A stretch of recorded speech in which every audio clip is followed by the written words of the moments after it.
আসসালামু আলাইকুম। সকলকে আগাম রমজানের শুভেচ্ছা জানাচ্ছি।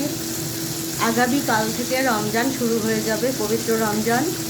আজকে তারাবি, রাত্রে সেহরি। তো সকলেই ব্যস্ত, আমিও ব্যস্ত। যে রান্না বান্না হচ্ছে, আজকে রান্না করছে যে টাকি মাছগুলো আজকে ভেজে ভর্তা করব, এ কারণে টাকি মাছগুলো ভেজে নিচ্ছি। আর এইখানে পাঁচমিশালি মাছ আছে, মাছগুলো আমি চাপিয়ে দিয়েছি আলু দিয়ে। এটা হয়ে আসছে তাড়াতাড়ি, যেহেতু আজকে নামাজ টামাজ আছে। আজকে কেন, সারা বছরটাই তো প্রথমে আমরা আল্লাহর কাছে শুকরানা জানাই যে আমরা এতদিন এই রমজান পর্যন্ত টিকিয়ে রাখার জন্য আল্লাহর কাছে হাজার হাজার শুকরানা জানাচ্ছি। কারণ আমাদের কোনো গ্যারান্টি নাই, আমরা এই আছি এ নাই, সেটা সকলেই জানি আমরা, তাই না? তো সেই জন্য আল্লাহর কাছে হাজার হাজার শুকরানা। এই রমজানে কে কখন থাকবো তা বলা বাহুল্য। যে কয়দিন রোজা পাই, আমরা পবিত্র রমজানটা পাই, সকলে মিলে চেষ্টা করি না কেন সঠিকভাবে সঠিক নিয়মে রমজান পালন করা। এই রমজান মাসটা অনেক উৎসব একটা মনে হয়, তাই না? আমার তো ঈদের থেকে রমজান মাসটাই ভালো লাগে সব থেকে। এই যে নামাজ পড়ার মানে সঠিক নিয়মিত নামাজ পড়া, সঠিকভাবে ওঠা, সঠিকভাবে খাওয়া, আবার ভোরের নামাজটা, তারপরে সারাদিন রোজা রেখে ইফতারি করা, একটা মানে অন্যরকম আনন্দ মনে হয় আমার কাছে, সকলের কাছে আমার মনে হয় তাই। তা ঈদের থেকেও কিন্তু রমজান মাসটা সবার কাছেই আনন্দময় একটা, মানে উৎসব সারাটা মাস একটা উৎসব ভাব। তো আসুন আমরা সকলে মিলে চেষ্টা করি সঠিকভাবে রমজানটা পালন করার। তো এখন আমি এই যে ধনে পাতাগুলো দিয়ে দিচ্ছি, কারণ মাছটা হয়ে আসছে, পাঁচমিশালি মাছ আছে। ভাত আগেই হয়ে গেছে।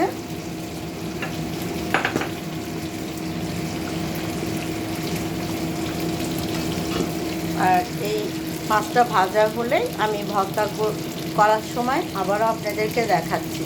কাটা বাছতে হবে তো, দেখেন কাটা কতগুলি কাটা কতগুলি বের হয়েছে, আর এইটুকু মাছ হয়েছে। তো এখন আমি এটা ভেজে নেব।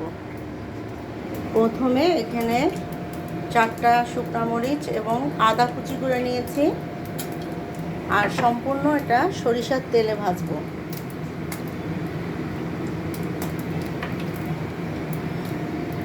দিয়ে দিলাম আদা কুচি,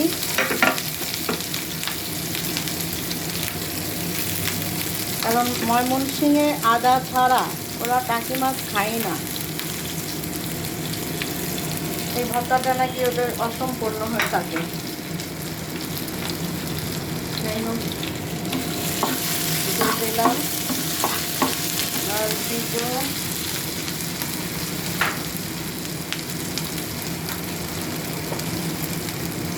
লবণ। সিদ্ধ করার সময় আমি দিয়েছি, লবণ লাগবে না। আর দিয়েছি এখানে একটুখানি আদা রসুন পেস্ট আর একটু পেঁয়াজ পেস্ট। এগুলোকে এখন ভেজে দেব মশলাগুলো। সাথে দিলাম একটুখানি হলুদ, একটুখানি মরিচ গুঁড়ো। এবার ভালোভাবে ভেজে মাছগুলি দিয়ে দেব।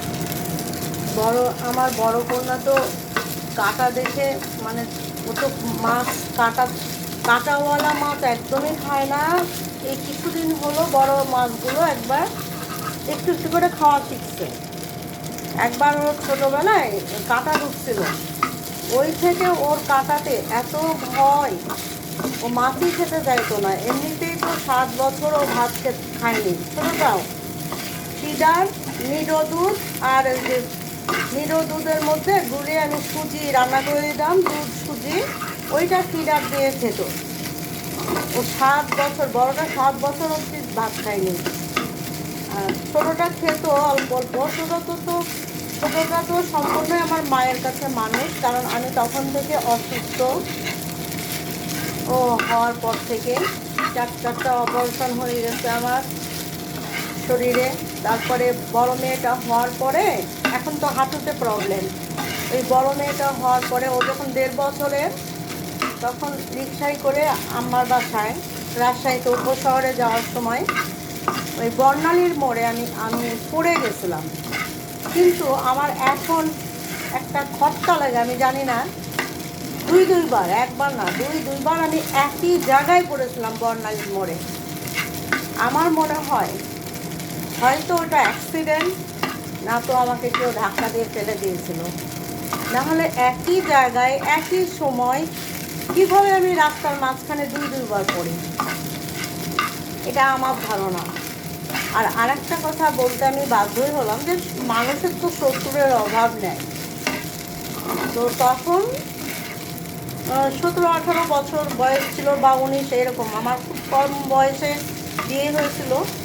তখন পাত্তা দিইনি, আম্মার বাসায় গেলাম, আম্মা একটু বরফ টরফ দিয়ে দিল, পানি দিয়ে দিল, ব্যাস। ডাক্তার দেখাইছিলাম, ডাক্তার বললো যে আপনি এখন এটা ট্রিটমেন্ট নিলেন না, 40 পের হলে আপনি বুঝতে পারবেন। যে ঠিকই, এখন বুঝতে পারছি। এখন তো পরিবর্তন করা ছাড়া আমার আর লাস্ট স্টেজে চলে আসছে। পরিবর্তন করা ছাড়া উপায় নাই, ডাক্তার বলে দিচ্ছে। খোদার দেওয়া একটা জিনিস, আল্লাহর দেওয়া একটা জিনিস আর প্রাকৃতিক তৈরি একটা জিনিসের মধ্যে অনেক অনেক তফাৎ। চিন্তা করতেছি না হলে দিতে হবে, কারণ আমাকে তো চলতে হবে। বাচ্চা দুটোরে তো মানুষ করাই আমার লক্ষ্য, আর কিচ্ছু না। আমার কোনো লক্ষ্য নাই, আমার বাচ্চা দুটো মানুষ করার জন্যই আমি ঢাকায় চলে আসছি। ওই দুটোরে মানুষ করে দিয়ে যদি আমার আল্লাহ তৌফিক দান করেন, তো ওই লক্ষ্যে পৌঁছে আমি বিদায় হব। সবাইকে তো একদিন যেতেই হবে। তবে আমি সারা জীবন রাজশাহীতে আমার জন্ম, সারা জীবন স্কুল কলেজ ভার্সিটি যাই বলেন, রিক্সাতেই করেছি সমস্ত কিছু। কোনো দিন তো কিছু হয়নি, কিন্তু আমি দুইবার কেমনে পড়লাম, একটা চিন্তার বিষয়। যাই হোক, এটা হয়তো ডিটেকটিভ মুভি দেখে দেখে হয়েছে। তো আমার জীবনের গল্প একটুখানি শোনালাম। তবে এটা ঠিক, মানুষের তো শত্রুরের অভাব নেই, শত্রু তো চারদিক ছড়িয়ে ছিটে আছে। তা আল্লাহ তো দেখছে, যদি এমনটা হয় আল্লাহ সেটার বিচার করবে। সেই জন্যে আমি যে ক্ষতটা হয়ে গেছে আমার। এই যে আমার তৈরি হয়ে গেল টাকি মাছের ভর্তা ময়মনসিংহ স্টাইলে। আর এইখানে আমার মাছের তরকারিটা হয়ে গেছে, বাচ্চারা কিন্তু খেয়েও নিয়েছে। এই ভর্তাটা ওরা পরে খাবে। তো আজকে এই পর্যন্ত, লং হয়ে গেছে অনেক ভিডিও। ভালো থাকুন, সুস্থ থাকুন। আবারও রমজানের শুভেচ্ছা জানিয়ে শেষ করছি। আল্লাহ হাফেজ।